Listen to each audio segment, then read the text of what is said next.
Сәлеметсіздер ма? Бүгінгі біздің тақырыбымыз қағаз ақша.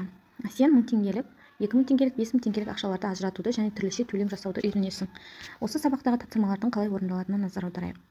Суреттегі ақшаларға қара. Олардың қайсылары саған таныс? Таныс емес ақшаларды ата. Мына жердегі суреттегі ақшаларға қарап мысал келтіреміз. Екінші тапсырмада 2000 теңгелік, 5000 теңгелік ақшаларды қалай ұсақтағаныңа қара. Тағы да қалай ұсақтауға болады.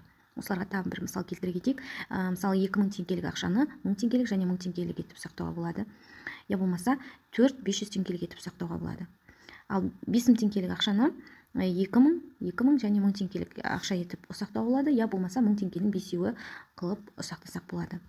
Үшінші тапсырмада көрсетілген соманы әртүрлі тәсілмен қалай жинауға болады дейді. Тапсырманы қима қағаздардың көмегімен орында.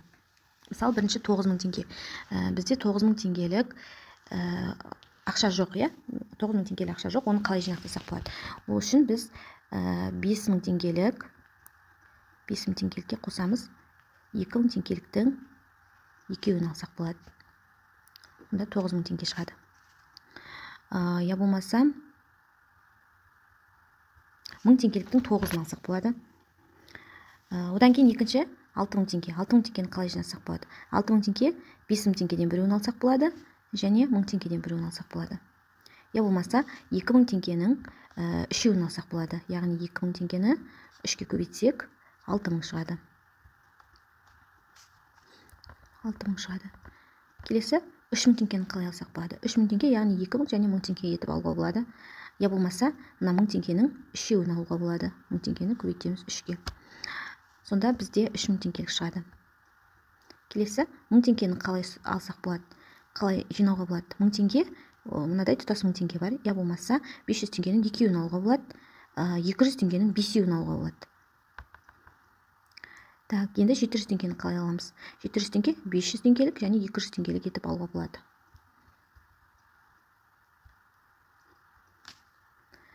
Келесі 4-ші тапсырмаға қарайық. Есептің сұрағына жауап беру үшін саған мәліметтердің қайсысы қажет болғанын анықта, оны шығар дейді. Есіл өзенінде теплоходпен серуендеуге 9 турист келді. Олар ересек адамдарға арналған 1000 теңгелік 3 билет және балаларға арналған 500 теңгелік 6 билет сатып алды. Олар билетке барлығы неше теңге төледі дейді. Яғни Есіл өзенінде теплоходпен серуендеуге 9 турист келеді. Ересек адамдарға арналған 1000 теңгелік 3 билет алады. Яғни 1000 теңгені көбейтемін 3-ке. Так, 3000. Және 500 теңгелік 6 билет сатып алады дейді. 500-ді көбейтемін 6-ға. Онда да 3000 теңге шығады. Олар билетке барлығы қанша теңге төледі дейді. Барлығын табу үшін 3000-ға 3000-ді қосамыз. Сонда 6000 теңге шығады. Сонда туристер билетке барлығы 6000 теңге ақша төлеген екен. Так, әсін қараңыздар. Есіл өзенінде теплоходпен серуендеуге таңертең 50 турист, түсте 120 турист келді. Ал кешке келгендер түстегі туристерге қарағанда 3 есе артық болды. Түсте келген туристерге қарағанда кешке неше турист артық келді дейді. Таңертең 50 турист келеді, түсте 120 турист келеді. Ал кешке келгендер түстегі туристерге қарағанда 3 есе артық. Яғни 120-ны 3-ке көбейтеміз. 120-ны көбейтеміз 3-ке. Так, 360. Енді біз түсте келген туристерге қарағанда кешке нешеу артық екенін табу үшін 360-тан 120-ны азайтамыз.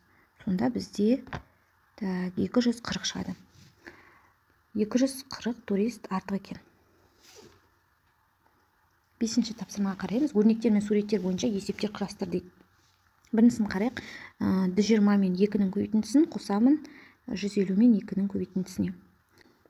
210 бізде мынадай қармақ, осының екеуі және 150 мынадай ілмегі бар қармақ, осынан екеуі. 2-ден сатып алған екен. 210-ды 2-ге көбейткенде бізде 420 шығады. 420 шығады. 150-ді 2-ге көбейткенде 300 шығады. Сонда 720. Келесі 490, 330 және 150. 490-ның мынадай қармақ, осының біреуін, 330 мынадай шелектің біреуін және 150 тағы да мынадай ілмегі бар қармақ сатып алған болып тұр ғой. Соның барлығын табу үшін 490-ға 330-ды қосамыз. Так, 490-ға 330-ды қосамын, оған 150-ді қосамын. 490-ға 330-ды қосамын, шығады 820. 820 шығады. 820-ға 150-ді қосамын, 970 деген сан шығады. Так, 970 деген сан шығады. Одан кейін 1000 теңгеден азайтамын, 492-нің көбейтіндісін. Так, 490 бізде мынадай қармақ, мынадай қармақтан екеуін алған. Қанша қалғанын табу үшін, так, 490-ды 2-ге көбейтеміз. 490-ды 2-ге көбейтсек 980. 1000-нан 980 азайтсақ 20 қалады. Одан кейін 1000-нан азайтамыз 330 бен 400-дің қосындысын. 330 бізде мынадай шелек, және 400 бізде мынадай лента. 400. Так, 330-ға 400-ді қосамыз, 770. 1000 теңгеден 770-ді азайтсақ 230 шығады. 230 шығады. Так, келесі тапсырмаға қарайық. Сырым мен Әлияның әрқайсында 5000 теңгеден ақша бар. Олардың әрқайсысы дүкеннен осы сомаға төмендегі заттардың қайсыларын сатып ала алады? Мысалдар келтіреміз. Мысалы 5000 теңгеге қандай заттар алынады? 5000 теңгеге мысалы ер бала сырым мынадай футболка алса болады. Және доп алса болады, Так. Тағы қандай мүмкін варианттары бар, қараймыз. Мынадай 1000 теңгеге кеп қалса болады, және 4000 теңгеге мынадай ойын алса болады. Сонда 5000 теңге шығады. Мынадай 4000 теңгеге мынадай белдемше алса болады, юбка, және 1000 теңгеге осындай кеп қалса болады. 3000 теңгеге футболка алса болады, 2000 теңгеге бас киім алса болады. 3000 теңгеге осындай ойыншық алса болады, және 2000 теңгеге мынадай шляпа алса болады. 3000 теңгеге мынадай ойын алса болады, және 2000 теңгеге мынадай шляпа алса болады. Тағы шляпа алып кетті ме, мынадай доп алса болады. Осындай мүмкін варианттарын қарастырып шығуға болады. 7-ші тапсырмаға қараймыз. Амалдардың орындалу ретін анықтап, өрнектерді есепте, шыққан нәтижелерін кему ретімен жаз. Сонда Қазақстандағы бірнеше өзендердің ұзындығы бойынша ретін анықтайсың. Так, бірінші 580 мен 5-тің бөліндісін тауып аламыз. Так, 580-ді 5-ке бөлсек 116 шығады. 116 шығады. 196-ға 4-ті көбейтеміз, 784 шығады. Так, 116-ға 784-ті қосамыз, сонда бізде 900 шығады. 900-ден 307-ні азайтамыз, 593 шығады. 593 деген сан шығады. Келесі 182 мен 5-тің көбейтіндісін қосамын, 45-ге азайтамын, 453-ті. 182 мен 5-тің көбейтіндісі 910. Так, оған 45-ті қосамын, 955. 955-ден 453-ті азайтамын, сонда бізде 502. 1000-нан азайтамын, 904 пен 4-тің бөліндісін, шыққан саннан 62-ні азайтамын. Бірінші 904-ге 4-ті бөліп аламыз, 226 деген сан шығады. 226. 1000-нан 226-ны азайтсақ, 774. 774-ден 62-ні азайтамыз, 712.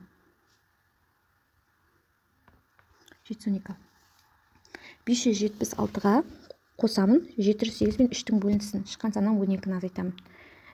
708-ді бірінші 3-ке бөліп аламыз. 708-ді 3-ке бөлгенде 236 деген сан шығады. 236. 236-ға 576-ны қосамыз. 812. 812-ден 12-ні азайтамыз, сонда 800. 950-ге 5-ті бөлеміз, 190 деген сан шығады. 394-ті 2-ге көбейтеміз, 788. 788-ге 190-ды қосамыз, 978 деген сан шығады. 978. 900-ден азайтамын, 557-нің 7 қосамын, 672 4-тің бөлінсін. Алдымен 672-ні 4-ке бөліп аламыз.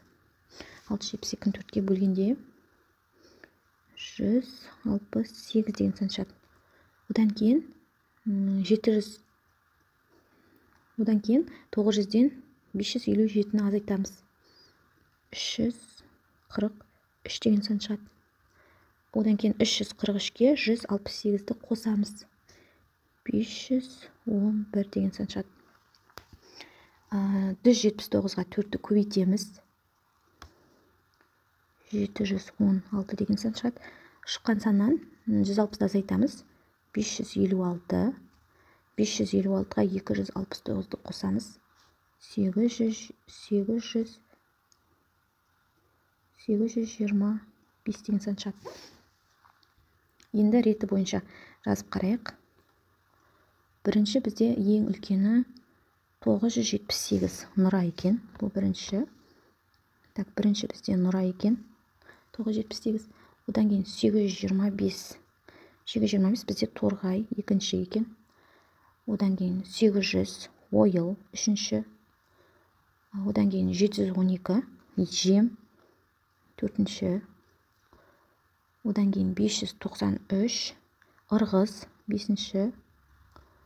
Одан кейін 511 Сағыз алтыншы. Және 502 бізде Шідері жетінші. Сонда бізде ең үлкені, ең ұзыны Нұра өзені болып тұр, ал ең кішісі Шідері өзені болып тұр екен.